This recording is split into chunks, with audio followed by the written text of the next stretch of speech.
does all the scheduling. It's a struggle employers have faced for decades. But scheduling is the main part of my job. You still have a human being in charge of booking tennis courts? What is this, 1990? But finding the balance of jobs done by people versus machines is rapidly becoming more complicated with the rise of generative AI. Now, one of the men who pioneered the technology warns it could pose a threat to workers in nearly every sector. For mundane intellectual labor, AI is just going to replace everybody.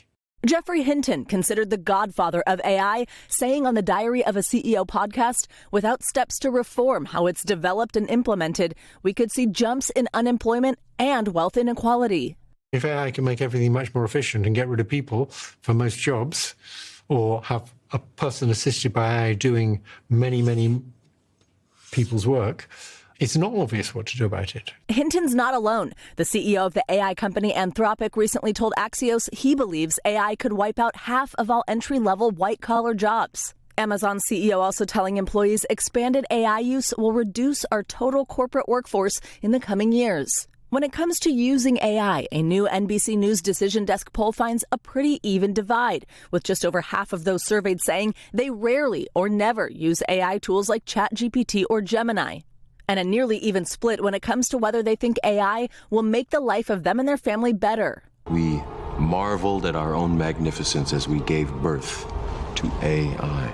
While it might seem overwhelming, experts say the idea of AI taking over is more science fiction than reality, suggesting it will even create new jobs, many of them surrounding AI itself, including how to train it and figuring out just when and where it could be used. So the skill sets that are going to be in demand are less about how to solve the problem and more about being adept at identifying the problem that needs to be solved. Author and AI expert Matt Britton making this comparison. So for a while, you needed to know how to operate a camera in order to be a good photographer. Now, most of the best photographers just need to know where to point the camera to. And I think it's a great analogy for AI.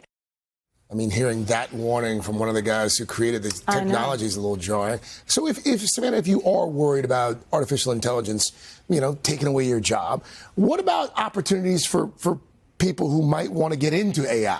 Yeah, absolutely. Or even just as jobs start to transform within companies right now, as companies start to use more AI, new jobs you've never probably even heard of. One called, for example, a consistency coordinator. Have you ever noticed when you see some of these AI generated images, it's like somebody can kind of look different from frame to frame. It's like something's a little off. So as companies start to use this technology, it gets more complex. Somebody to make sure that it's consistent throughout. Another one is a plumber. Okay, one note is real skilled trade jobs are going to continue to be important. An actual plumber, an actual electrician, but this is an AI plumber. As there's layers and layers, Carson, layers and layers of complexity, things can go wrong, and somebody's got to kind of go in there, figure out what went wrong, and then fix it across company-wide implementation. Finally, the last one, designers. Even though these computer systems are going to be doing so much of the technical work, that human touch, something that actually has kind of that eye for design, will make a big difference. So we still need humans. We do still need humans, and actually the best advice I heard in reporting this story out yesterday was you really should start familiarizing yourself with AI. Even if it seems hard, play around with the chatbot, start to kind of see how it works. This seems like the type of story that you would, wow, this won't happen on my watch. But then you hear so much about the timeline of AI, and you're like, oh my gosh, this could impact me now. But we've been playing with it for the last few months. So you turned me on a couple weeks ago to a new AI app. But you're right, you make a good point. Just kind of at least and for parents also, your kids are going to start using it in the classroom and to understand how it works so that you can help them.